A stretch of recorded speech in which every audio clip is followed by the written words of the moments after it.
Welcome to my YouTube channel. मेरे इस YouTube channel पर आप सभी लोगों का बहुत बहुत स्वागत है। और आज का हमारा टॉपिक है वायरस। तो आज हम इस टॉपिक में पूरी तरीके से वायरस को समझेंगे और इससे संबंधित जितने भी इसकी प्रॉपर्टीज़ हैं, है ना, ये कैसे काम करता है, क्या इसका होस्ट होता है, कैसे अपनी लाइफ साइकिल को कंप्लीट करता है, क्या किसने इसकी खोज की, इसके बेसिक कॉन्सेप्ट क्या हैं, है ना, इसका बिहेवियर क्या है, तो पूरा एनालिसिस हम करेंगे। और अंत में जो सबसे ज़्यादा एग्जाम में पूछा जाता है कि किस वायरस से कौन सी बीमारी होती है, किस वायरस से कौन सी बीमारी होती है, या एग्ज़ाम में आपको बीमारी दे देगा और पूछेगा ये किस वायरस से होती है, या फिर आपको बीमारी और वायरस दोनों देगा और पूछेगा कि ये मानव के किस अंग को प्रभावित करती है।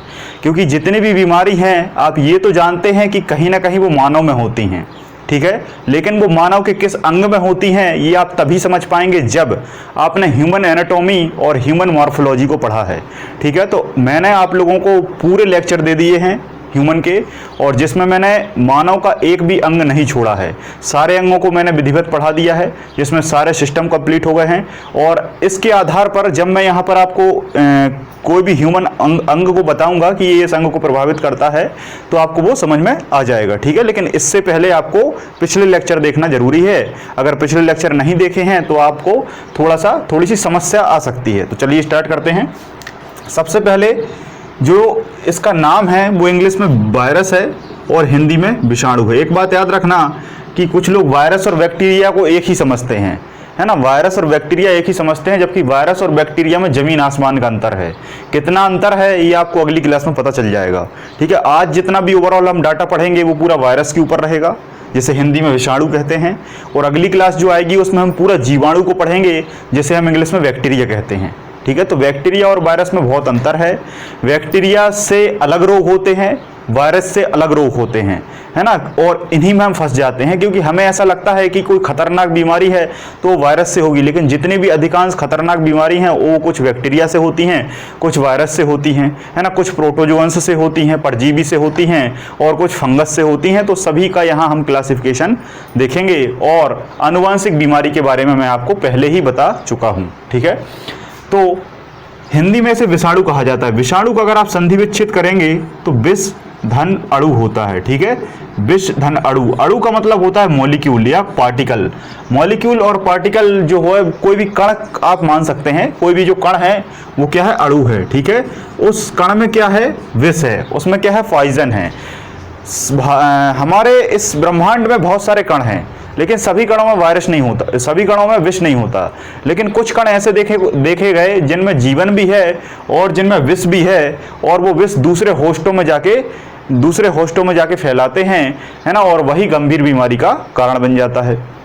तो ऐसे अणुओं को हमने क्या कहा, विषाणु कहा। एक्चुअल में ये विषाणु हमने नहीं कहा, ये किसने कहा था ये भी मैं आगे आपको बताने वाला हूं। तो सबसे पहले वायरस की जो खोज है, सबसे पहले जो वायरस की खोज है वो 1892 में इवानो बिस्की के द्वारा की गई थी। इसके द्वारा, इवानो यहाँ लिख रहा हूं मैं, तो सबसे पहला पॉइंट रहेगा वायरस की खोज इवानो बिस्की के द्वारा की गई थी, है ना। ये रूसी वैज्ञानिक थे और इन्होंने अपना जो प्रयोग है वो इलेक्ट्रॉन माइक्रोस्कोप से किया था, है ना। जो सूक्ष्मदर्शी होता है, सूक्ष्मदर्शी क्या करता है कि छोटी चीज़ों को बड़ा दिखाता है, छोटी चीज़ों को बड़ा दिखाता है, ये सूक्ष्मदर्शी की कला होती है, ठीक है। और जो खगोलीय दूरदर्शी होते हैं वो दूसरे ब्रह्मांड में जो बड़े बड़े पिंड हैं उनको छोटा करके दिखाते हैं, ठीक है। तो ये दोनों में अंतर है, जैसे उत्तल दर्पण और अवतल दर्पण, है ना, ये हम फिजिक्स में पढ़ेंगे। तो जो हमारे मतलब कहना चाहिए वातावरण में बहुत सारे छोटे कण होते हैं, ये छोटे इतने होते हैं कि हम इन्हें सामान्य आंखों से नहीं देख सकते, लेकिन सूक्ष्मदर्शी क्या करता है कि इन कणों को 2 लाख गुना बड़ा करके दिखाता है, 2 लाख गुना बड़ा करके। बात समझ में आ रही है। अब इसकी एक रेंज होती है ना, कौन सा अणु कितना बड़ा है कितना छोटा है ये हम उस माइक्रोस्कोप में एडजस्ट कर सकते हैं, लेकिन लगभग 2 लाख गुना बड़ा करके कण को हमें दिखा देता है और वो हमें विजिबल हो जाता है। और ऐसा सबसे पहले किसने देखा, इवानो बिस्की ने देखा। लेकिन इवानो बिस्की बस बता पाया कि कुछ ऐसे अणु हैं जो विष युक्त हैं और ये रोग फैलाने का काम करते हैं। ये इवानोस्की ने बता दिया। लेकिन कभी कभी पूछा जाता है कि किस में बताया, तब आप बताएंगे कि ये तो इन्होंने तंबाकू की पत्ती में बताया। तंबाकू खाते हो ना, राजश्री वगैरह खाते होगे, तो उसमें जो तंबाकू होता है, टोबैको होता है, ये एक्चुअल में एक प्लांट से प्राप्त होता है। उस प्लांट को भी हम तंबाकू का पेड़ कहते हैं। तो उसकी जो पत्तियां होती हैं, उन पत्तियों को तंबाकू में कन्वर्ट किया जाता है। और इसी तंबाकू की पत्ती पर जब इन्होंने माइक्रोस्कोप से रिसर्च किया, तब इन्हें एक वायरस मिला जिसका इन्होंने नाम दिया TMB। क्या नाम दिया? TMB। कभी कभी इसका भी फुल फॉर्म पूछ लेता है, तो इसका फुल फॉर्म होता है tobacco Mosaic virus. Tobacco Mosaic virus, ठीक है। तो टोबैको मोजाइक वायरस, तंबाकू की पत्ती में पहला वायरस TMB खोजा इवानोव्स्की ने 1892 में। अब कुछ लोग ये कहते हैं कि यार तंबाकू की पत्ती तो पेड़ों से प्राप्त होती है, तो ये नुकसानदायक नहीं है, तो हमें खाना चाहिए। लेकिन ये गलत है। कोई भी जो पेड़ है, अच्छा ऐसा अगर जो लोग कहते हैं, तो मैं उनसे कहूँगा कि आप धतूरा खा लो। खा सकते हो क्या? पागल हो जाओगे। अफीम खा लो, ये भी तो प्लांट है। लेकिन प्लांट का मतलब ये नहीं कि वो सभी अच्छे हैं। कुछ प्लांट में जहर भी होते हैं, कुछ में नशीले पदार्थ भी होते हैं, कुछ में ऐसी चीज़ें भी होती हैं जो व्यक्ति को मार सकती हैं, है ना। जितने भी जहर बनते हैं वो कुछ पेड़ों से बनते हैं, तो सभी फायदेमंद नहीं होते। लेकिन लोग इसे खाते हैं क्योंकि इसका एक अलग नशा होता है, और वो नशा का व्यक्ति आदी हो जाता है, ठीक है, क्योंकि इसमें निकोटिन पाया जाता है। एक चीज़ याद रखना कि तंबाकू में कौन सा एल्कोलॉइड होता है, मतलब नशीला पदार्थ होता है, तो उसका नाम है निकोटीन, ठीक है। लेकिन इवानोव्स्की ने इसकी खोज कर दी, लेकिन इसका नामकरण नहीं कर पाए, है ना। तो नामकरण किसने किया? नामकरण इसका किया था लुई पास्चर ने। किसने किया था? Louis Pasteur. तो लिख लो नेक्स्ट पॉइंट करके, नामकरण जो है लुई पास्चर के द्वारा किया गया। और इसका क्रिस्टल रूप स्टेनले के द्वारा प्राप्त हुआ। स्टेनले, है ना। खोज इवानोव्स्की ने की, नामकरण लुई पास्चर ने किया, और इसका जो क्रिस्टल रूप है वो स्टेनले के द्वारा दिया गया। स्टेनले के द्वारा दिया गया, ठीक है। और पहला वायरस अगर पूछे तब आपको क्या लगाना है? TMB। पहला वायरस कौन सा था? TMB था, जो तंबाकू की पत्ती में खोजा गया था। अब कभी कभी आता है कि वायरस का फुल फॉर्म बताओ। ये क्वेश्चन पटवारी में आया था कि वायरस का फुल फॉर्म क्या है ना। तो बहुत सारे बच्चे कहने लगे कि वायरस का भी फुल फॉर्म हो सकता है क्या? तो वायरस का फुल फॉर्म होता है whittle information. Whittle information resources, Hindi में लिख देता हूं, resources, whittle information resources under seize. ये वायरस का फुल फॉर्म होता है, whittle information resources under seize, ठीक है। मतलब विटल मतलब बहुत छोटे छोटे कण हैं, उनमें कुछ इन्फॉर्मेशन होती है। देखो वायरस जो है, इसकी एक बहुत अच्छी प्रकृति होती है। कैसी प्रकृति होती है कि ये हर माध्यम में जीवित रह सकता है। ये हर माध्यम में जीवित रह सकता है, लेकिन जब इसे माध्यम नहीं मिलता तो ये निर्जीव हो जाता है।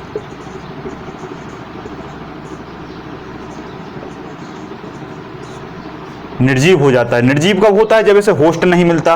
होस्ट का मतलब जैसे मानव, है ना, या कोई भी जंतु अगर इसे मिल गया तो उसके अंदर चला जाएगा, और अंदर जाकर ये उसे माध्यम मिल जाएगा, और ये सजीव की तरह गुण दर्शाने लगेगा, है ना। अपनी सारी जो इतनी भी बायोलॉजिकल एक्टिविटीज हैं वो करने लगेगा और जीवन यापन करने लगेगा। जैसे ये सजीव से बाहर वातावरण में आएगा और एक क्रिस्टल के फॉर्म में हो जाएगा, और इसे हम निर्जीव कह देंगे, है ना। तो इसमें दोनों के गुण होते हैं, निर्जीव भी होता है, सजीव भी होता है। निर्जीव कब होगा? जब ये होस्ट से बाहर होगा, वातावरण में धूल की तरह पड़ा होगा, लेकिन जब ये सजीव में एंटर करेगा तब ये कैसा हो जाएगा? सजीव हो जाएगा। कोई भी होस्ट में एंटर करेगा तो ये सजीव हो जाएगा। इसलिए कहा जाता है कि वायरस जो है वो निर्जीव और सजीव के बीच की कड़ी है। निर्जीव और सजीव के बीच की कड़ी है, क्योंकि इसमें निर्जीव के भी गुण होते हैं, सजीव के भी गुण होते हैं, अकॉर्डिंग टू कंडीशन।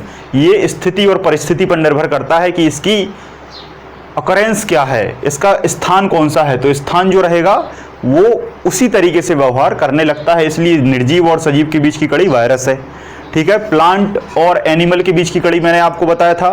प्लांट और एनिमल के बीच की कड़ी, सजीव और निर्जीव के बीच की कड़ी, है ना। और क्या बताया था मैंने आपको?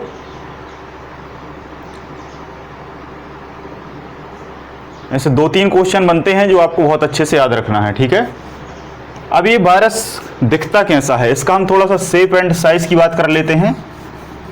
शेप तो बहुत छोटा होता है, लेकिन अगर माइक्रोस्कोप से जब इसको देखा जाता है तो इस तरीके से ये दिखाई देता है, ठीक है।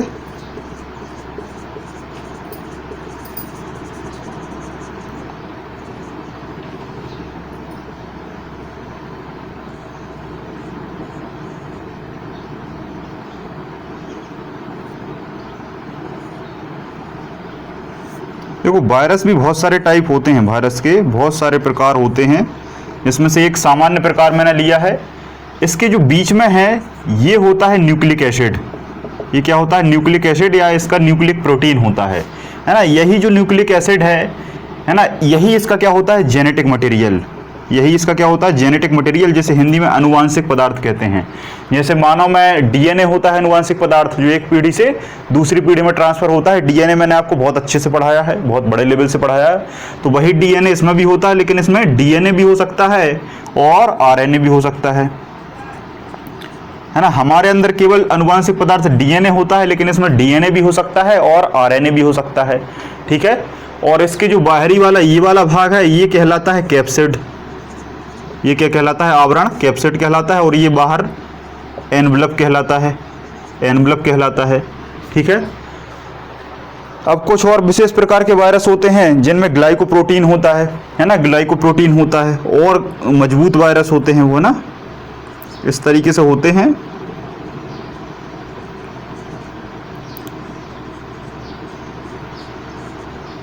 ये मैं जो बना रहा हूं ये एड्स का वायरस है ना, HIV वायरस। आप लोगों ने HIV वायरस कभी देखा नहीं होगा, लेकिन आज देख लो। इस तरीके से होता है HIV वायरस। ये देखो, ये सामान्य वायरस है, लेकिन ये वायरस देखो ये कितना जटिल है, ये कितना जटिल है।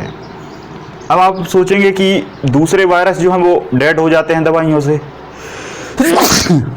लेकिन ये वायरस डेड क्यों नहीं होता? तो इसका एक कारण है, इसके ऊपर जो प्रोटीन होता है, अगर ये प्रोटीन बहुत ज़्यादा जटिल है, अगर ये प्रोटीन बहुत ज़्यादा जटिल है तो ये वायरस मरता नहीं है, ये वायरस मरता नहीं है दवाओं से। लेकिन जिसका प्रोटीन कमज़ोर होता है तो इसके जो वॉल है इसको ब्रेक कर दिया जाता है दवाइयों द्वारा, और अंदर का जो जेनेटिक मटेरियल है इसको ख़त्म कर दिया जाता है, और वायरस भी ख़त्म हो जाता है और आप उस रोग से ठीक हो जाते हैं, ठीक है। अभी कोरोना वायरस चल रहा है, तो कोरोना वायरस का जो ऊपर का ग्लाइकोप्रोटीन है, उसका जो उसका एनवलप और कैप्सिड है वो बहुत मजबूत है। वो कैसा है? बहुत मजबूत है। इसलिए जब उस पर कोई भी दवा क्या है काम नहीं करती, उस पर हम कोई भी दवा डालते हैं तो उसका ग्लाइकोप्रोटीन जो है, जो बाहरी आवरण है, वो ब्रेक नहीं होता, और ब्रेक नहीं होता तो उसका अंदर का जो जेनेटिक मटेरियल है वो नष्ट नहीं होता, और वायरस खत्म नहीं होता, और वायरस खत्म नहीं होता तो वो अपनी संख्या में विभाजन करता जाता है, संख्या बढ़ाता जाता है और एक दूसरे व्यक्तियों में फैलता जाता है, ठीक है। लेकिन HIV वायरस की सबसे बड़ी खासियत ये है कि ये फैलता नहीं है, ये ट्रांसमिट नहीं होता। ये क्या है? ट्रांसमिट नहीं होता, लेकिन ये खत्म भी नहीं होता। इसके ऊपर ग्लाइकोप्रोटीन पाए जाते हैं जिन्हें GP के द्वारा दर्शाया जाता है ना। एक ग्लाइकोप्रोटीन 120 टाइप GP होता है और एक ग्लाइकोप्रोटीन 40 GP टाइप होता है। ये दो प्रकार के ग्लाइकोप्रोटीन HIV वायरस के ऊपर मौजूद होते हैं जो इसे खतरनाक बनाते हैं, और इस पर कोई भी दवा डाली जाए तो ये नष्ट नहीं होता और जीवन पर्यंत आपकी बॉडी में बना रहता है और आपकी इम्यूनिटी को नष्ट कर देता है। अभी हम आगे जब सारी बीमारियों को पढ़ेंगे तब मैं HIV और एड्स के बारे में डिटेल से बताऊंगा, ठीक है। तो कुल मिलाकर कहने वाली बात यह है कि इसके बीच में इसका जेनेटिक मटेरियल होता है जो DNA और RNA हो सकता है। यही जेनेटिक मटेरियल एक दूसरे में विभाजित होता जाता है और ये 2 से 4, 4 से 8, 8 से 16, 32 हजारों करोड़ों की संख्याओं में चंद सेकंडों में हो जाते हैं और एक व्यक्ति से दूसरे व्यक्तियों में रोगों को फैला देते हैं। जैसे अभी कोरोना है, तो कोरोना भी क्या है? एक वायरस का प्रकार है जिसमें जो प्रोटीन है वो बहुत मजबूत प्रोटीन है ना। मुकुट के समान इसका प्रोटीन दिखाई देता है और मुकुट को हम लैटिन भाषा में कोरोना के नाम से जानते हैं, है ना। ये मैं आपको बता चुका हूँ एक लेक्चर में। तो ये इसकी प्रकृति होती है, ठीक है। इसकी ये पूरी जो संरचना होती है, इसका ये पूरा जो स्ट्रक्चर है, इस स्ट्रक्चर को वीरियन कहा जाता है ना। है क्या? वायरस, लेकिन इसके आकार को, पूरी आकृति को क्या कहा जाता है? वीरियन कहा जाता है। ये क्वेश्चन पूछा गया है कि वीरियन वायरस में क्या है। अगर इसका आवरण पूछे तब आप क्या लगाएंगे? कैप्सिड लगाएंगे। लेकिन अगर आप कैप्सिड की यूनिट पूछे कि कैप्सिड की यूनिट क्या होती है, तब आप लगाएंगे कैप्सोमियर। क्या लगाएंगे? कैप्सोमियर, है ना। इसके आवरण की जो एक देखो, ये आवरण है, ये आवरण है, ये आवरण टुकड़ों में बटा है, टुकड़ों में बटा है और ये जुड़ा हुआ है, ये टुकड़ों में बटा है और जुड़ा हुआ है, ठीक है। जैसे मैं आपसे पूछूं कि आपके शरीर की इकाई क्या है, तो आप कहेंगे कोशिका। कोशिका से मिलकर पूरा शरीर बना है, तो कोशिका यूनिट है। वैसे ही इसके आवरण जो है वो पूरा कैप्सिड कहलाता है, और कैप्सिड का एक टुकड़ा कैप्सोमियर कहलाता है। यही कैप्सोमियर आपस में मिलकर कैप्सिड बनाते हैं और इसकी संरचना बन जाती है। ठीक है। इस पूरे वायरस में 94% प्रोटीन होता है और 6% न्यूक्लिक एसिड होता है। नहीं आया समझ में? ये बीच में जो जेनेटिक मटेरियल है, ये डीएनए या आरएनए, या तो डीएनए होगा या आरएनए होगा, ये पूरे का 6% होता है और अन्य भाग बचा 94% होता है। ठीक है। अब आप कहेंगे डीएनए और आरएनए अलग अलग क्यों हो रहा है? हमारे अंदर तो डीएनए ही होता है, अनुवांशिक पदार्थ, इनके अंदर आरएनए क्यों है? तो मैं आपको एक चीज बताता हूं कि वायरस जो है वो दो प्रकार का होता है। वायरस जो है वो दो प्रकार से होता है, 2 types of virus. Number 1 retrovirus, यहाँ लिखा है मैंने, नंबर 1 रेट्रोवायरस और number 2 adenovirus. Number 1 retrovirus, number 2 adenovirus, है ना। तो रेट्रोवायरस वो वायरस हैं जो आरएनए पर आधारित होते हैं। आरएनए पर आधारित होते हैं। आरएनए का मतलब है इनका जो बेसिक जेनेटिक मटेरियल है वो क्या है? आरएनए है। और जिनका डीएनए है वो एडिनोवायरस हैं। जिनका डीएनए है, कुल मिलाकर जिनके अंदर आरएनए भरा है आनुवांशिक पदार्थ के रूप में, वो रेट्रोवायरस हैं, और जिनमें डीएनए भरा है वो एडिनोवायरस हैं। ठीक है। दोनों में अंतर ये है, डीएनए के आधार पर जितने भी वायरस हैं ये एनिमल वायरस कहलाते हैं, क्योंकि ये एनिमलों के अंदर जाकर इन्फेक्शन फैलाते हैं। और जो आरएनए पर आधारित वायरस हैं वो प्लांट्स में जाते हैं। किस में जाते हैं? प्लांट में जाते हैं, और प्लांट की वाट लगा देते हैं, प्लांट को इन्फेक्टेड कर देते हैं, प्लांट की पत्तियां गल जाती हैं, नष्ट हो जाता है, प्लांट खराब हो जाता है। तो प्लांट वायरस आरएनए पर आधारित होते हैं। तो सभी पौधों पर जाने वाले वायरस आरएनए वायरस हैं, और सभी एनिमल पर जाने वाले डीएनए वायरस हैं। लेकिन इसमें कुछ अपवाद हैं। कुछ प्लांट के वायरस हैं जो आरएनए पर आधारित हैं, जो ह्यूमन एनिमल पर आ गए हैं। बात समझ में आ रही है? प्लांट बिल्कुल आपको पता है कि प्लांट बहुत ज़्यादा कठोर होता है ना, हार्ड होता है, क्योंकि उसमें सेल वॉल होती है। उसी प्रकार से इनके वायरस भी बहुत हार्ड होते हैं, खतरनाक ग्लाइकोप्रोटीन होता है। लेकिन आरएनए के जो वायरस है वो प्लांट पे होने थे, लेकिन कुछ आरएनए वाले जो वायरस हैं वो एनिमल पर आ चुके हैं, ह्यूमन पर आ चुके हैं। और जब ये ह्यूमन पर आए हैं तो इनका ह्यूमन पर आना इस तरीके से रोग फैलाना है कि ये किसी भी प्रकार से ठीक नहीं होते। क्यों ठीक नहीं होते? क्योंकि ये आरएनए बेस्ड है, ये मजबूत वायरस हैं। जैसे एचआईवी आरएनए बेस्ड वायरस है, Zika virus, Ebola virus, Nipah virus. बात समझ में आ रही है? ये सब कैसे हैं? आरएनए बेस्ड वायरस हैं। इनमें आरएनए होता है जेनेटिक मटेरियल। जितने खतरनाक वायरस हैं उनमें सब में आरएनए हैं, क्योंकि ये प्लांट वायरस होते हैं, रेट्रोवायरस। ठीक है। तो चलो ये अभी मैं आगे आपको बताऊंगा। एक चीज और याद रखना कि कभी आपसे पूछे कि बैक्टीरियोफेज क्या है, देखो लगता हमें क्या है कि ये बैक्टीरिया होगा, क्योंकि इसका नाम क्या है? बैक्टीरियोफेज। लेकिन बैक्टीरिया अलग चीज है और बैक्टीरियोफेज अलग चीज है। बैक्टीरियोफेज एक्चुअल में क्या होता है? वायरस होता है। बैक्टीरिया तो जीवाणु है, लेकिन बैक्टीरिया को खाने वाला या बैक्टीरिया को खत्म करने वाला क्या कहलाता है? बैक्टीरियोफेज कहलाता है। ठीक है। और बैक्टीरियोफेज क्या है? एक प्रकार का वायरस है। बैक्टीरियोफेज क्या है? एक प्रकार का वायरस है। हिंदी में इसको कहा जाता है जीवाणु भोजी। जीवाणु भोजी, इसका मतलब ये है कि जीवाणु इसका क्या है? भोजन है। बैक्टीरिया को ये खाने का काम करता है, इसलिए बैक्टीरियोफेज कहलाता है। और ये एक्चुअल में एक वायरस है। ये क्या है? वायरस है। इसके दो टाइप होते हैं, T2 बैक्टीरियोफेज और T4 बैक्टीरियोफेज। T2 बैक्टीरियोफेज और T4 बैक्टीरियोफेज। और ये सामान्य तौर पर गंगा नदी में पाया जाता है। ये क्वेश्चन कई बार आया है। बैक्टीरियोफेज गंगा नदी में पाया जाता है, जो है वायरस, बैक्टीरिया, प्रोटोजोआ या परजीवी। तो आप क्या लगाएंगे? वायरस है। बैक्टीरियोफेज बैक्टीरिया नहीं है, क्योंकि लोग क्या करते हैं? बैक्टीरियोफेज देखा, पहला ऑप्शन बैक्टीरिया देखा तो टिक कर देते हैं कि यार बैक्टीरियोफेज है, बैक्टीरिया ही होगा, लेकिन नहीं, वायरस है। और इसी कारण गंगा नदी को पवित्र नदी कहा जाता है ना। गंगा नदी को पवित्र कहने का कोई ऐसा अन्य रीज़न नहीं है, बस रीज़न साइंटिफिकली क्या है कि उसमें बैक्टीरियोफेज है और बैक्टीरियोफेज उसमें उपस्थित सभी जीवाणुओं को खत्म कर देता है। खत्म करने का मतलब क्या है, उनको खा जाता है, और खा जाता है तो किसी भी प्रकार का कोई भी संक्रमण उस पानी में नहीं हो पाता, कीड़े नहीं हो पाते, और वो पानी जीवन पर्यंत शुद्ध और पवित्र बना होता है। इसलिए हम गंगा नदी के पानी को पवित्र कहते हैं। अगर आपको विश्वास नहीं है तो आप प्रैक्टिकल कर सकते हैं। आप किसी भी नदी का पानी लाइए, भारत में तमाम तरीके की जितनी भी नदियां हैं, किसी भी नदी का पानी लाइए। कुछ पवित्र नदियां और भी हैं जिनका पानी 2-3 महीने 1 साल में खराब हो जाता है। 1 साल में तो मिनिमम हर एक नदी का पानी में कीड़े पड़ जाते हैं, लेकिन गंगा नदी के पानी को आप आजीवन भी रखेंगे तब भी इसमें कभी कीड़े नहीं हो सकते, खराब नहीं हो सकता। क्यों? क्योंकि इसमें बैक्टीरियोफेज है। जैसे ही बैक्टीरिया आएगा और ये पहले ही उसको खा लेगा। ठीक है। कुछ लोग कहते हैं कि नर्मदा नदी का पानी भी खराब नहीं होता, लेकिन 1-2 साल अगर वो रखा रहे तो वो भी खराब हो जाता है। ठीक है, लेकिन गंगा नदी का नहीं होता। पवित्र कहने का ये साइंटिफिकली रीजन है ना। अब मैं ही बताता हूँ। बैक्टीरियोफेज की जो खोज है, ये टॉट और हैकेल के द्वारा की गई थी, है ना। टॉट और एक और वैज्ञानिक कौन सा है ना। अभी टॉट लिख लो आप। एक और वैज्ञानिक है इसके साथ में, अभी थोड़ा सा मैं नाम भूल रहा हूँ, हैकेल है कि हेरेल है, ऐसा कुछ है। तो बैक्टीरियोफेज की जो खोज है वो टॉट के द्वारा की गई थी। ठीक है, चलो अब हम कुछ बीमारियों पर बात करते हैं, है ना।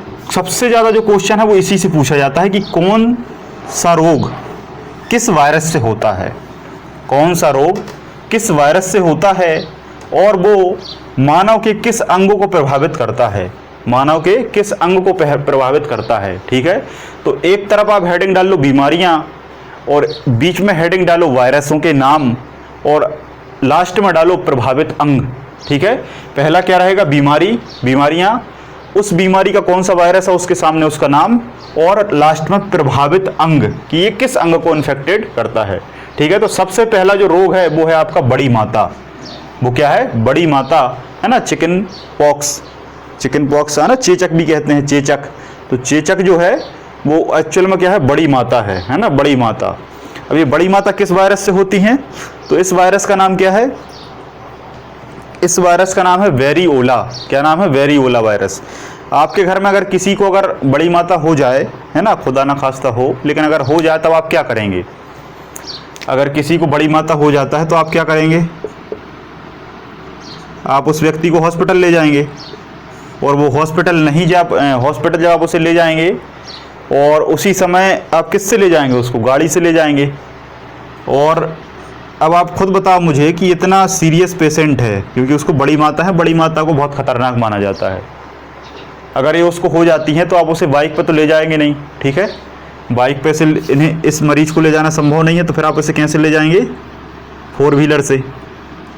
ठीक है, क्योंकि ये रोग खतरनाक है तो 4 व्हीलर से ले जाना पड़ेगा, और 4 व्हीलर आपके घर में है नहीं, तब फिर आप क्या करेंगे, ओला बुक करेंगे। क्या बुक करेंगे, ओला। ठीक है, तो आपको बस यही याद रखना है कि बड़ी माता में हम ओला को बुक करते हैं, और यही ओला इस वायरस का नाम है। ठीक है, क्योंकि ओला जब आप करेंगे तो एक व्यक्ति नहीं जाएगा, बहुत से व्यक्ति जाएंगे, और बहुत को इंग्लिश में क्या कहते हैं, वेरी, है ना। तो बहुत लोग जाएंगे ओला में, तो वेरी ओला, है ना। इस तरीके से इस वायरस का आप नाम याद रख सकते हैं, वेरी ओला वायरस।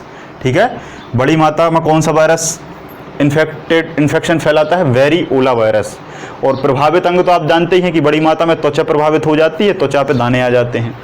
छोटी माता वेरीसेला, ठीक है, वो वेरी ओला है, ये वेरीसेला वायरस है ना, वेरीसेला, ये भी त्वचा। ठीक है, तीसरा रोग है आपका पोलियो। तीसरा रोग कौन सा है, पोलियो। और पोलियो जो है वो पोलियो वायरस से ही होता है, इसका वायरस का नाम भी पोलियो वायरस है। तो पोलियो जो है, एक चीज और याद रख लेना आप कि जो चिकन पॉक्स है, चेचक है, ये जो चेचक है, चेचक का टीका बन चुका है। क्या बन चुका है, टीका। चेचक मतलब जो माता है इसका टीका बन चुका है, और इस टीके की खोज पूछे तब आपको क्या लगाना है, एडवर्ड जेनर। तब आपको क्या लगाना है, एडवर्ड जेनर। ठीक है, एडवर्ड जेनर ने टीके की खोज की थी, कौन से, चेचक के टीके की खोज। फिर आ जाओ वापस पोलियो वायरस से, और ये किसको प्रभावित करता है, आपके शरीर में मेरुरज्जु और तंत्रिका तंत्र को, मतलब प्रभावित कर देता है। ठीक है, पोलियो वैक्सीन, पोलियो का भी टीका बन चुका है। पोलियो का टीका किसने बनाया था? John Salk. पोलियो का टीका जॉन साल्क ने बनाया था। और पोलियो की जो ओरल वैक्सीन है, ओरल वैक्सीन, ओरल वो पिलाते हैं स्कूल वगैरह में, है ना, क्या कहते हैं उसको? Oral polio vaccine, OPV, oral polio vaccine. तो इसका टीका जो है वो जॉन साल्क ने बनाया, लेकिन जो पीने वाली दवा है वो एल्बर्ट साबिन ने बनाई है। किसने? एल्बर्ट साबिन। ठीक। नेक्स्ट आता है खसरा। खसरा को क्या कहते हैं हम? मीजल्स। इंग्लिश में मीजल्स कहा जाता है। और ये होता है किससे? परामिक्सो मोरबिली वायरस। परामिक्सो भी ऑप्शन में आ सकता है, मोरबिली भी आ सकता है। कभी कभी परामिक्सो वायरस लिखा रहता है, कहीं कहीं मोरबिलो वायरस लिखा रहता है ना, तो मैंने दोनों एक साथ लिख दिया है, परामिक्सो मोरबिली वायरस। ग्रंथि और फेफड़े, ग्लैंड और लंग्स, ये दोनों प्रभावित हो जाते हैं। Herpes virus, same herpes virus. Infected अंग त्वचा, क्योंकि त्वचा में बहुत सारा इन्फेक्शन हो जाता है इसमें। नेक्स्ट है गलसुआ।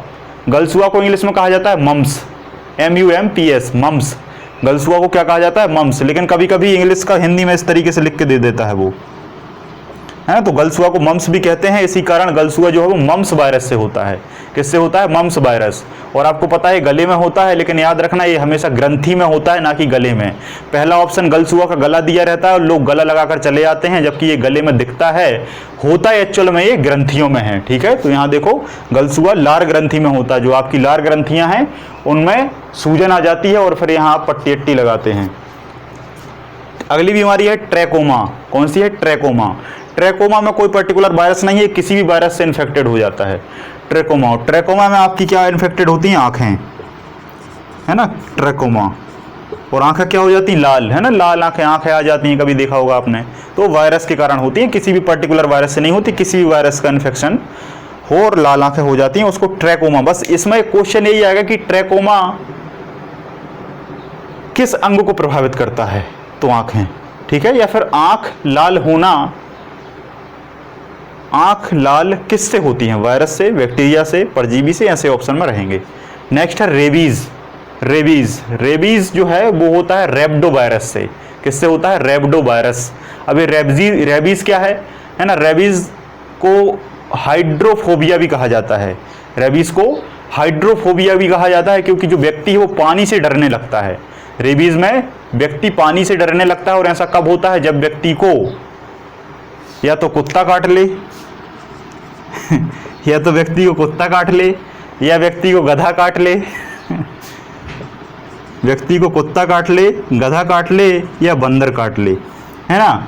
कुत्ता, गधा और बंदर, इन तीनों में से अगर कोई भी व्यक्ति को काट लेता है तो इसकी लार में रेबीज वायरस उपस्थित होता है, और वो रेबीज वायरस आपके बॉडी में चला जाता है और आपके अंदर रेबीज फैला देता है। वायरस रेब्डो है, रोग रेबीज है, और फिर आप पागल हो जाते हैं, आप पानी से डरने लगते हैं, है ना, आप अजीब सी हरकतें करने लगते हैं, जैसे हाइड्रोफोबिया भी कहा जाता है।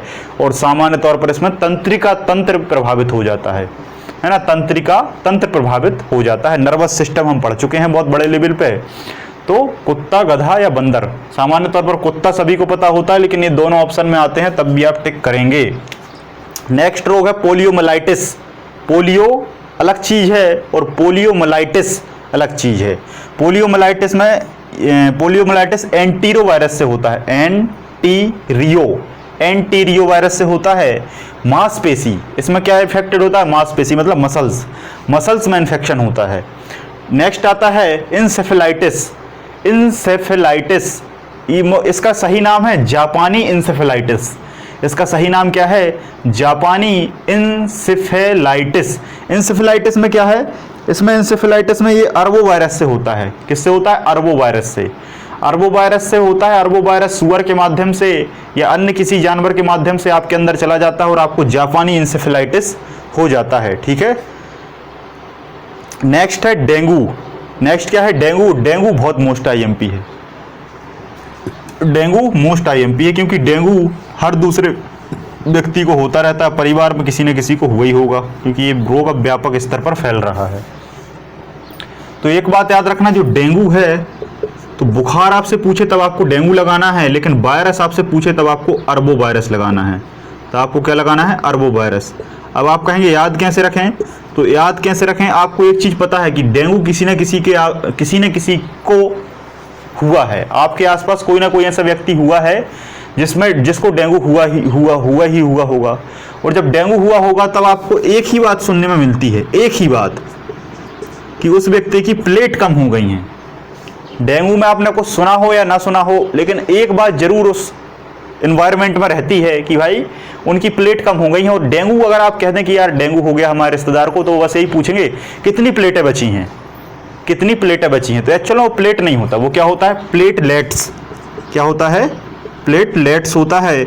लेकिन क्या है कि हमारे जो भारतीय लोग हैं वो नाम बदलने में उनको महारत हासिल है, इसलिए उन्होंने सारे तत्सम शब्दों को तद्भव बना दिया है ना। जैसे स्टेशन से टेशन हो गया है, ठीक है, तो वैसे ही प्लेटलेट से भी इन्होंने प्लेट कर दिया है, और आगे पता नहीं क्या कर देंगे, बर्तन, है ना।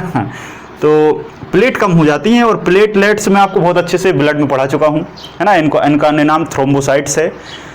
तो इनकी संख्या लगातार कम होती है। क्यों कम होती है? क्योंकि जब ये वायरस आपके अंदर जाता है, ये वायरस आपके अंदर जाता है और ब्लड पर आक्रमण कर देता है और प्लेटों को लगातार खाने का काम करता है, और प्लेटें आपकी 1.5 लाख से कम हो जाती हैं और आप डेंगू बुखार से ग्रसित हो जाते हैं, ठीक है।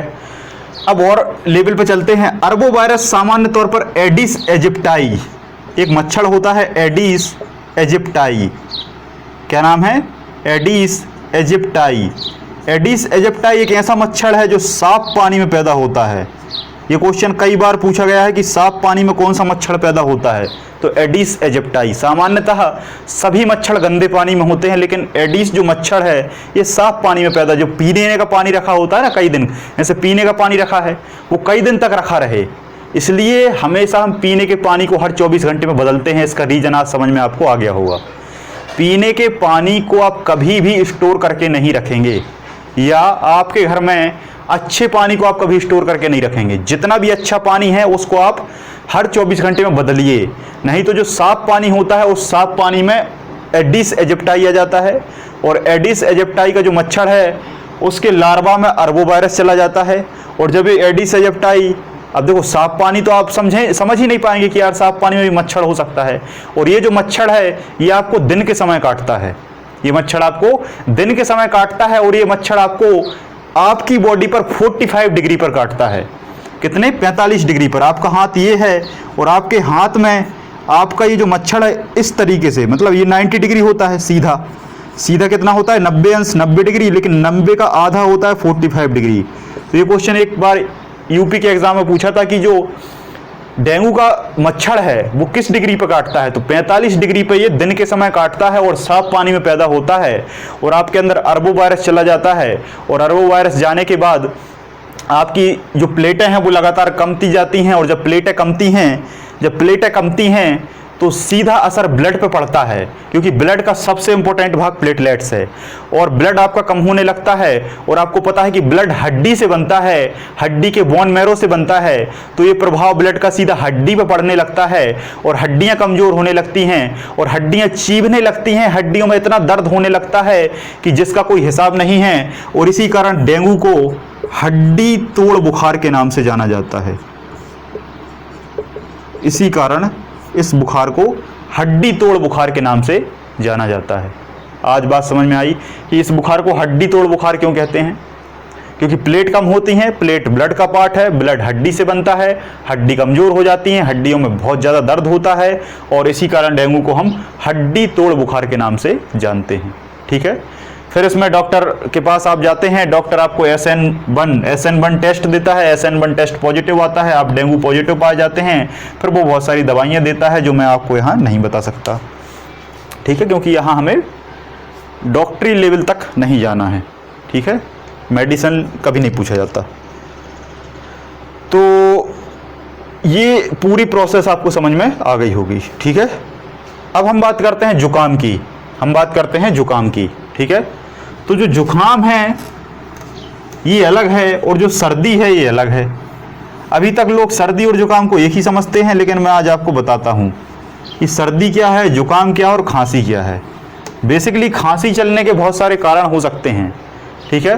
तो अगर आपको सामान्य देखो, जुकाम जो है ये होता है मिक्सो वायरस से, और जो सर्दी है, सर्दी के साथ खांसी आती है, ये होता है राइनो वायरस से। हिंदी में लिख देता हूँ, राइनो वायरस से। ठीक है, जुकाम बहुत लो लेवल का होता है, इसमें बस थोड़ा बहुत म्यूकस आता है ना, थोड़ी बहुत सांस लेने में दिक्कत होती है, तो ये जुकाम होता है, हल्का फुल्का होता है, 3-4 दिन में खत्म हो जाता है। लेकिन जो सर्दी है इसके साथ खांसी भी आती है, ये होता है राइनो वायरस से। ये थोड़ा खतरनाक होता है, इसमें थोड़ा ज़्यादा समय लग जाता है। ठीक है, बस वायरस याद रखें। और ये चीज़ तो आपको पता है कि ये दोनों श्वसन तंत्र को इफेक्टेड करते हैं, है ना, जिसमें मोस्ट तौर पर लंग्स हैं, फेफड़े या श्वसन तंत्र को इन्फेक्टेड करते हैं। तो जुकाम मिक्सो वायरस से, और आपका सर्दी खांसी राइनो वायरस से। नेक्स्ट लिख लो चिकनगुनिया, चिकनगुनिया वायरस से, है ना, चिकनगुनिया वायरस से। ये भी ब्लड को प्रभावित करता है, प्लेटें इसमें कम हो जाती हैं। नेक्स्ट दस्त और अतिसार, दस्त को इंग्लिश में डायरिया कहा जाता है ना। दस्त जो है ये परजीवी से भी होता है, मैंने परजीवी में भी लिखाया है, लेकिन इससे भी हो सकता है। आपको जो डाइजेशन है वो इन वायरसों से भी बिगड़ सकता है। रोटा वायरस सुना हो, रोटा वायरस से भी दस्त हो सकता है। और जो परजीवी होते हैं, जो मैंने जैसे लिखाया था आपको, है ना, लेम्बलिया, है ना, आइसोपेर हेमेनेस, तो उनसे भी हो सकता है। ठीक है, तो दस्त अतिसार रोटा वायरस से, इसमें भी आपका डाइजेशन इन्फेक्टेड हो जाता है। नेक्स्ट, ये सबसे इंपॉर्टेंट है, ये तो बहुत बार पूछा जाता है, स्वाइन फ्लू और बर्ड फ्लू। बार बार पूछा गया है, क्योंकि H1N1 और H5N1 में बड़ा कन्फ्यूजन होता है। H1N1, H5N1, H1, H2, H3, H1 ऐसे वायरस हैं, और जो एक से लगते हैं हमें समझ में नहीं आता। ठीक है, तो स्वाइन फ्लू, स्वाइन मतलब सुअर से होने वाला, स्वाइन फ्लू होता है H1N1 वायरस से। H1N1 वायरस से क्या होता है? स्वाइन फ्लू, जो सामान्य तौर पर सुअर के संपर्क में आने से फैलता है। और बर्ड फ्लू जो है, बर्ड फ्लू, ये होता है H5N1 से। H5N1 ऐसे याद रख, देखो इतना तो आपको पता है कि जो बर्ड फ्लू है ये मुर्गियों से होता है। मुर्गी, है ना, मुर्गी समझते हो ना, मुर्गी क्या है? पक्षी है, मुर्गी उड़ता है ना मुर्गा, तो मुर्गी क्या है? पक्षी है, इसलिए इसको बर्ड फ्लू कहा जाता है। तो बर्ड फ्लू H5N1, है ना। मैंने ऐसे याद रखा था कि जो बर्ड है मतलब मुर्गी है, मुर्गी क्या देती है? अंडे देती है।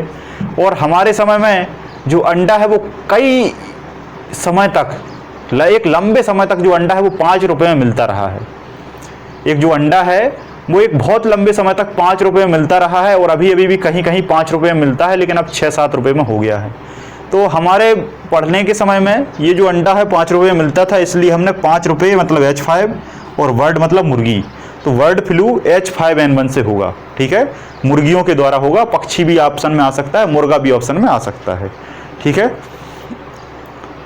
नेक्स्ट एड्स का फुल फॉर्म लिख लो, acquired immunodeficiency syndrome. AIDS का फुल फॉर्म क्या है? Acquired immunodeficiency syndrome. AIDS रोग है, एक बात याद रखना। HIV आपसे पूछे कि HIV क्या है, तब आप रोग नहीं लगाएंगे। HIV क्या है? वायरस है। एड्स रोग है, बीमारी है, HIV वायरस है। फुल फॉर्म लिखें इसका, तो फुल फॉर्म लिख लिया आपने, acquired immunodeficiency syndrome, human immuno deficiency virus, human immuno deficiency virus. Human immuno deficiency virus करता क्या है? मतलब किसको प्रभावित करता है? आपके प्रतिरक्षा तंत्र को। किसको प्रभावित करता है? प्रतिरक्षा तंत्र, मतलब इम्यून सिस्टम। रोगों से लड़ने की क्षमता को ये खा जाता है, नष्ट कर देता है। मतलब रोगों से लड़ने की क्षमता क्या है? WBC को नष्ट कर देता है। और WBC में भी T लिम्फोसाइट, बताया था ना मैंने ब्लड में, T लिम्फोसाइट को ये पूर्ण रूप से खा जाता है, खत्म कर देता है, और आपके अंदर प्रतिरक्षा तंत्र बिल्कुल नहीं बचता, और अगर आपको कोई रोग होता है तो आप ठीक नहीं होते हैं। ठीक है, HIV वायरस सभी लोग जानते हैं, लेकिन HIV वायरस को अन्य किस नाम से जाना जाता है, तब यहां क्वेश्चन मार्क लग जाता है। या फिर आपसे पूछ ले कि एड्स किस वायरस से होता है और HIV ऑप्शन में ना रहे, तो मेरे ख्याल से ये क्वेश्चन एक बहुत बड़े लेवल का बन जाता है। तब आपको ऑप्शन में क्या मिलेगा? तब आपको ऑप्शन में मिलेगा रेट्रोवायरस। क्या मिलेगा? रेट्रोवायरस। तो HIV वायरस को रेट्रोवायरस के नाम से जाना जाता है, क्योंकि रेट्रो एक आरएनए बेस्ड वायरस है, इसलिए एचआईवी आरएनए बेस्ड वायरस है। ठीक है, और आपसे अगर फिर भी पूछ ले कि एड्स किस वायरस से फैलता है और एचआईवी ऑप्शन में ना हो और रेट्रोवायरस भी ऑप्शन में ना हो, तब आप क्या करेंगे बताइए? तब आपको क्या लगाना है? तब आपको लगाना है लेटी वायरस। क्या लगाना है? लेटी वायरस। बात समझ में आई? तो एचआईवी वायरस को रेट्रोवायरस भी कहा जाता है और एचआईवी वायरस को लेटी वायरस भी कहा जाता है। ठीक है, ये 3 नाम हैं और ये आपके प्रतिरक्षा तंत्र को, WBC को खत्म करता है। टी लिम्फोसाइट सेल है, उनको पूरी तरीके से खा जाता है। इस पर एक वैज्ञानिक हैं जिन्होंने अभी शोध किया है और बताया है। ठीक है, एचआईवी में कौन सा टेस्ट होता है? तो एचआईवी जब आप कराने जाएंगे तो आपका टेस्ट होगा एलिसा। कौन सा टेस्ट होगा? एलिसा। एलिसा का फुल फॉर्म क्या है? एलिसा जो है ये टेस्ट होता है और इसमें अगर आप पॉजिटिव पाए जाते हैं तो एचआईवी पॉजिटिव माना जाता है। एंजाइम लिंक्ड इम्यूनोसॉल्वेंटा एसे। फुल फॉर्म क्या है? एंजाइम लिंक्ड इम्यूनोसॉल्वेंटा एसे। इसका मतलब ये है कि आपके अंदर के एंजाइम को लिंक कराया जाता है इम्यून से और एक ऐसा सॉल्वेंट तैयार किया जाता है जिसमें इस वायरस का परीक्षण कर लिया जाता है। एंजाइम लिंक्ड इम्यूनोसॉल्वेंटा एसे। ठीक है, एलिसा टेस्ट होता है। एलिसा नहीं होता तो पीसीआर होता है, polymerase chain reaction, PCR test भी होता है ना। एक और टेस्ट होता है ब्लैक वेस्टर्न। एक और टेस्ट होता है ब्लैक वेस्टर्न। ठीक है, तो ऐसे बहुत सारे टेस्ट हैं, ये कभी आपसे पूछे नहीं जाएंगे, है ना। ये डॉक्टरी लेवल के हैं। एलिसा है ना, ब्लैक वेस्टर्न है, ये सारे टेस्ट होते हैं। इसके बाद अगर आप पॉजिटिव पाए जाते हैं तो आपको एक दवा दी जाती है जिस दवा का नाम है AZT। जिस दवा का नाम क्या है? AZT। AZT दवा दी जाती है इसमें और इस AZT का नाम होता है एजिडोथायमिडीन। क्या होता है? एजिडोथायमिडीन, है ना। तो ये दवा दी जाती है, इतना आपसे कभी वैसे पूछा नहीं जाएगा। ठीक है, चलिए, तो यहाँ पर आपकी सारी बीमारी और सारे वायरस मैंने आपको बता दिए हैं। ठीक है, इतने अगर आपने याद कर लिए तो आपका कोई भी क्वेश्चन कभी वायरस से बाहर नहीं जा सकता। एक बहुत अच्छे लेवल से आपको आज वायरस समझ में आया होगा। अब मैं कुछ 2-3 वायरस ऐसे बताता हूं जो हाल फिलहाल में चर्चा का विषय बने हुए हैं। ठीक है, एक है आपका इबोला वायरस, एक आपका है जीका वायरस, एक आपका है निपा वायरस। निपा को निपाह भी कहते हैं ना। और एक है आपका कोरोना वायरस। तो कोरोना वायरस पर तो मैं कुछ कहूँगा नहीं, ठीक है, क्योंकि लोग इतने कह रहे हैं कि मेरे कहने की आवश्यकता नहीं है। ठीक है, बस मैं चर्चा करूँगा इन तीनों पर। इबोला वायरस जो है ये लगभग 1976 के आसपास अफ्रीका महाद्वीप में देखा गया था। अफ्रीका महाद्वीप में एक देश पड़ता है जिसका नाम है कांगो गणराज्य। तो कांगो गणराज्य में एक इबोला नदी है।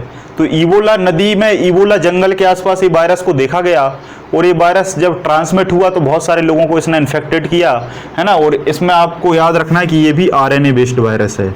ये भी आरएनए बेस्ड वायरस है और इसका भी कोई इलाज नहीं है। और ये भी सबकी, ये तो खैर अब कंट्रोल हो चुका है, ज़्यादा इन्फेक्टेड नहीं है, लेकिन एक समय ये बहुत चरम सीमा पे आया था। तो ये कांगो से शुरू हुआ था। ये भी, इसमें बस एक ही क्वेश्चन बनेगा कि ये बोला किस बेस्ड आधारित वायरस है। ठीक है, तो आरएनए बेस्ड। ये क्वेश्चन मेरे ख्याल से बैंक में पूछा गया था एक बार, बैंक और एसएससी में आया था। जीका वायरस पूछे, पहली बार इसकी खोज 1952 में हुई, है ना। एक देश पड़ता है अफ्रीका महाद्वीप में, युगांडा, है ना। युगांडा की राजधानी है कंपाला। तो कंपाला के आसपास जीका जंगल है। कंपाला में जीका जंगल है क्योंकि ये ट्रॉपिकल रीजन में आता है। तो जीका जंगल में वायरस देखने को मिला लंगूर में। इसमें देखने को मिला लंगूर। लंगूर जानते हो ना, बंदर की प्रजाति है। तो लंगूर में देखा गया और फिर इस लंगूर के संपर्क में जब व्यक्ति आए तो उनमें जीका वायरस फैल गया और जीका वायरस को जो मरीज है वो भोपाल तक आ गया था। न्यूज़पेपर की चर्चा में मैंने देखा था कि भोपाल के हॉस्पिटल में, हमीदिया हॉस्पिटल में जीका वायरस का एक मरीज मिला था। ठीक है, तो ये वायरस काफ़ी बड़े लेवल पे फैल गया था, लेकिन फिर ये भी कंट्रोल हो गया। ठीक है, तो ये भी आरएनए बेस्ड। जितने भी खतरनाक वायरस हैं वो सब आरएनए पर आधारित हैं, क्योंकि आरएनए में इनका जो प्रोटीन है वो बहुत खतरनाक होता है, उस पर कोई भी प्रकार का इलाज संभव नहीं होता। निपा वायरस सबसे पहले मलेशिया और सिंगापुर में 1999 में देखा गया, है ना, जिस वक्त श्रीलंका वर्ल्ड कप जीत रहा था। ठीक है, तो 1999 में ये वायरस देखा गया मलेशिया और सिंगापुर में। और इसके बाद ये जो वायरस है, ये वायरस केरल में आया भारत में सबसे पहले, ये क्वेश्चन पूछा जा चुका है। ये क्वेश्चन ग्रुप 4 में आया था ये क्वेश्चन कि निपा वायरस भारत में सबसे पहले कहाँ आया, तो केरल में आया। ठीक है, केरल में आया 2016 या 17 की बात है, नहीं 2018 की बात है ये, हाँ 2018 की बात है ये। 2018 में ये केरल में आया था और फिर ये भी कंट्रोल हो गया था निपा वायरस। इसमें बस एक ही चीज़ याद रखना कि ये चमगादड़ से फैलता है, चमगादड़ के संपर्क में आप आए तो फैलेगा। फलों के संपर्क में, ये फलों से बहुत फैल रहा था, है ना। पक्षी जो है ना, पक्षियों से ज़्यादा फैल रहा था। पक्षी फल खाते थे और उसी फल को व्यक्ति पक्षियों का जूठा खा लेता था और वो फल से पक्षियों से, फलों से व्यक्ति तक ये ट्रांसमिट हो रहा था। लेकिन फिर व्यक्तियों ने फल खाना बंद कर दिए, सारे फलों को बदल दिया, ये वायरस कंट्रोल हो गया, है ना। ये भी आरएनए बेस्ड है और कोरोना वायरस भी आरएनए बेस्ड है और ये भी चमगादड़ से हो रहा है। आपको पता है चमगादड़ के सूप पीने से फैला है और इतना फैला है कि आज तक कंट्रोल नहीं हो सका है। ठीक है, तो इस पर हम ज़्यादा चर्चा नहीं करेंगे क्योंकि इसकी चर्चा आप 24 घंटे सुनते हैं और एक मैंने सेपरेट वीडियो बनाया है जिसमें मैंने कोरोना की जानकारी पूर्ण रूप से दे दी है ना। तो आज के इस लेक्चर में आपको वायरस का पूरा डिटेल समझ में अच्छे से आ गया होगा। अगर फिर भी कोई जानकारी की आपको कमी लगती है तो आप कमेंट सेक्शन में कमेंट करें और मुझे बताएं। ठीक है, आज के इस लेक्चर को आप सभी लोगों को देखने के लिए धन्यवाद। जय हिंद, जय भारत।